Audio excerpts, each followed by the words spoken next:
On va parler des petites et moyennes entreprises qui végètent par cette morosité due à la situation économique, sanitaire et politique. Du temps du gouvernement Elias Farfer, une plateforme a été mise en place par le ministère de l'Industrie pour inscrire donc les entreprises défaillantes en raison donc malheureusement de cette crise sanitaire. Mais jusque-là, on n'a pas plus d'idées par rapport à l'aboutissement de cette plateforme-là. Est-ce que des aides ont été fournies à cette plateforme-là? On va essayer d'en savoir plus avec Madame Emna Drissi, la secrétaire générale de l'Union tunisienne des petites et moyennes entreprises, qui est avec nous ce matin. Madame Drissi, bonjour et merci d'avoir accepté l'invitation d'RTCI ce matin.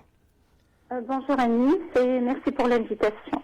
Alors, avant peut-être de répondre à ma question par rapport à cette plateforme qui a été annoncée pour prêter main forte, je dirais, aux petites et moyennes entreprises par l'État tunisien du temps du gouvernement Farfer et la première vague, je voudrais bien que vous nous parliez un peu de cette Union tunisienne des petites et moyennes entreprises. S'agit-il d'une nouvelle centrale patronale ?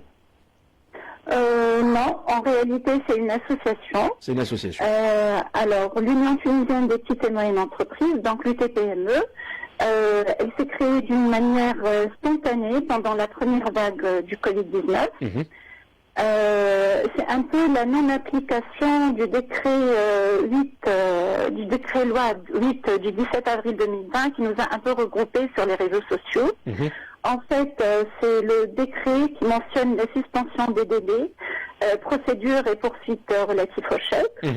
Donc, on était confinés chez nous et envoyés le chèque retourné impayé, impuissants, sans pouvoir faire quoi que ce soit.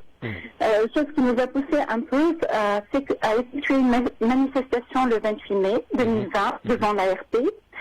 Et on s'est trouvé quand même quelques centaines d'entreprises.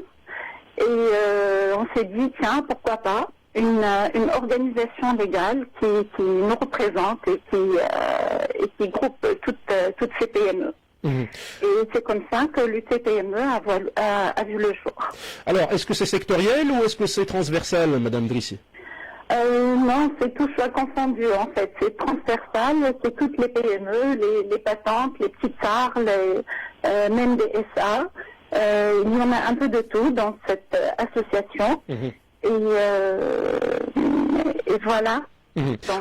Aujourd'hui, vous allez être auditionné par la Commission des finances. Je reviendrai sur cette audition-là. Mais au préalable, je voudrais vous poser cette question très importante. Cette plateforme qui a été élaborée au niveau du ministère de l'Industrie pour recevoir et déposer, je dirais, les candidatures des entreprises qui sont touchées de plein fouet par la crise sanitaire. Il y a eu même un décret-loi dans ce sens.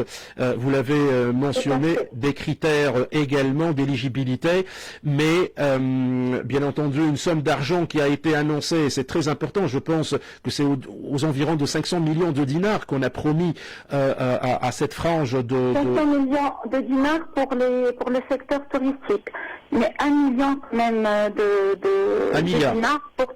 c'est ça. 1 milliard de dinars. C'est ça, 1000 millions de dinars pour les autres secteurs. Alors, qu'en est-il de cette application aujourd'hui? Vous êtes toujours inscrit sur cette plateforme-là. Est-ce que les choses sont en train de bouger avec les banques? Est-ce que les choses sont en train de bouger avec l'État? Comment vivez-vous aujourd'hui ces petites et moyennes entreprises?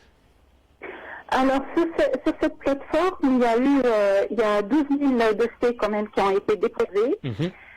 Parmi ces 12 000 dossiers, 4 800 ont pu obtenir leur ticket d'éligibilité pour bénéficier des mesures mises à leur disposition. Mais malheureusement, c'est seulement 500 dossiers qui ont pu, c'est-à-dire 500 entreprises qui ont pu bénéficier de crédit Covid.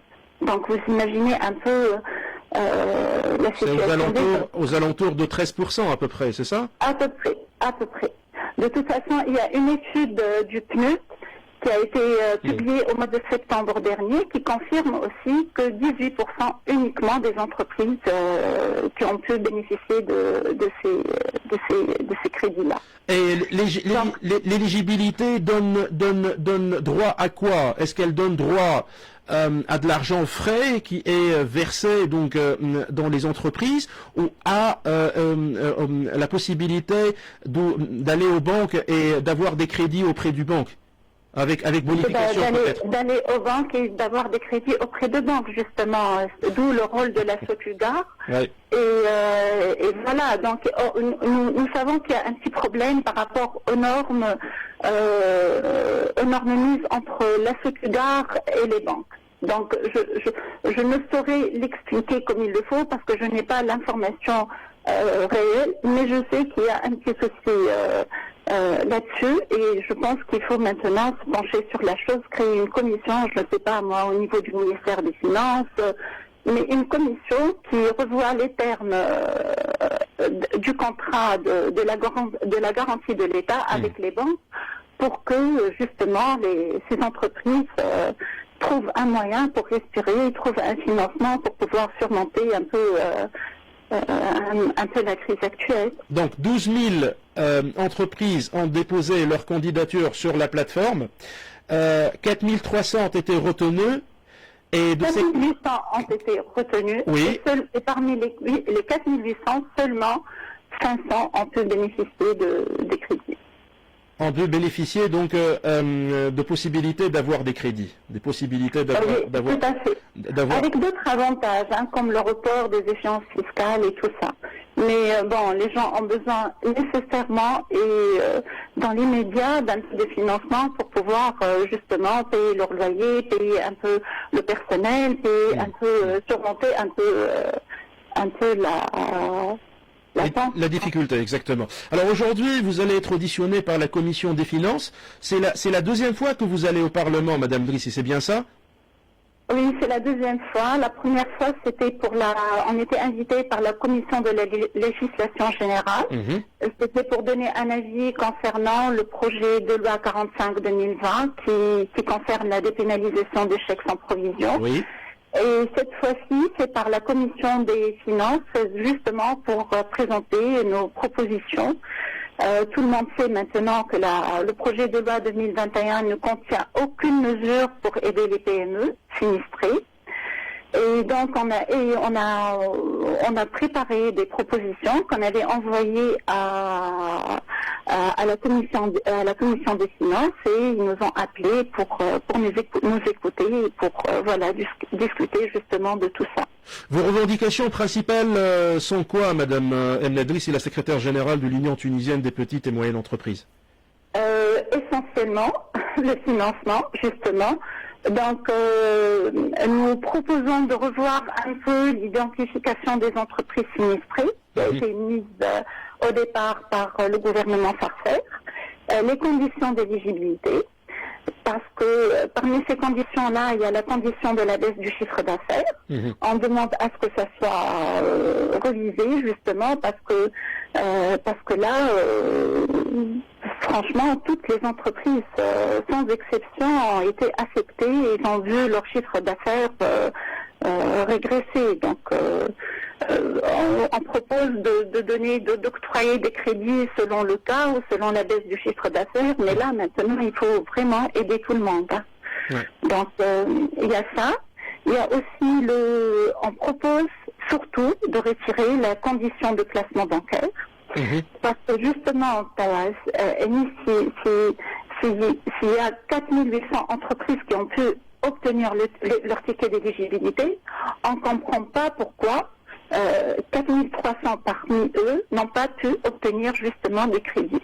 De deux choses l'une, ou un problème de garantie réelle, ou un problème de placement bancaire. Il n'y a pas autre chose. Donc là, il faut intervenir et il faut vraiment aider ces gens-là. Il ne faut pas les laisser, parce que en quelque sorte, on est en train de les pousser à intégrer l'économie parallèle. Tout à fait, intégrer l'économie parallèle et puis surtout mettre la clé sous le paillasson, aussi simple que ça. Donc, je rappelle, s'il vous plaît, l'étude de l'INS qui a été publiée au mois de juillet dernier, est faite juste après la première vague du Covid-19, et qui estime malheureusement que 54,3% des PME risquent de mettre les clés sous la porte. Tout à fait, Madame Emna Drissi. Moi, si vous permettez aussi, je veux rappeler une étude faite par l'API en 2017, vite fait. Alors cette étude, elle mentionne qu'entre 2005 et 2015, 7000 projets ont été déposés, soumis à l'API, mais malheureusement, ils n'ont pas pu voir le jour. C'est essentiellement un problème de financement. Bon, dans la même période aussi, il y a 4930 entreprises qui ont disparu, avec l'équivalent de 250 000 emplois. Il faut imaginer un peu le manque à gagner pour la Tunisie. Il faut voir aussi le nombre d'entreprises, le nombre d'entreprises dans la même période qui a été créé aussi. Oui, mais bon. Oui. Et donc, c'est aussi dû à un problème de financement et aussi le taux de mortalité des entreprises tunisiennes, des PME tunisiennes, qui est un taux très élevé et c'est dû aussi à un problème de financement. Et je comprends tout à fait vos revendications, surtout que les mesures qui ont été prises par le gouvernement Farfer l'ont été vis-à-vis de cette première vague que nous avons donc subie avec le confinement général. Mais la situation a perduré et effectivement le poids des mois est très important sur la trésorerie, sur ces entreprises, ces petites et moyennes entreprises, sachant que 95% de notre tissu économique est composé par ces entreprises-là. Donc, oui. Et actuellement, ces entreprises sinistrées sont actuellement livrées à elles-mêmes. Tout à fait. Je remercie beaucoup Madame Emna Drissi, la secrétaire générale de l'Union. Merci à vous pour l'invitation. Merci infiniment. Des petites et moyennes entreprises. On va suivre de très près cette audition au niveau du Parlement et demain, je l'annonce dès maintenant, je vais profiter de cette occasion. Notre premier invité sera Hichem Rajbouni, donc le vice-président de la commission des finances. On reviendra sur cette question et sur d'autres questions, bien évidemment, projet de loi de finances rectificative, financement du budget de l'État, mais sûrement sur cette question-là, on va essayer de voir la réponse de la Commission vis-à-vis de vos revendications également, Madame Emna Drissi. Merci beaucoup et je vous souhaite de passer une excellente journée. Merci, pareillement. Au revoir. Une toute petite pause musicale avant de recevoir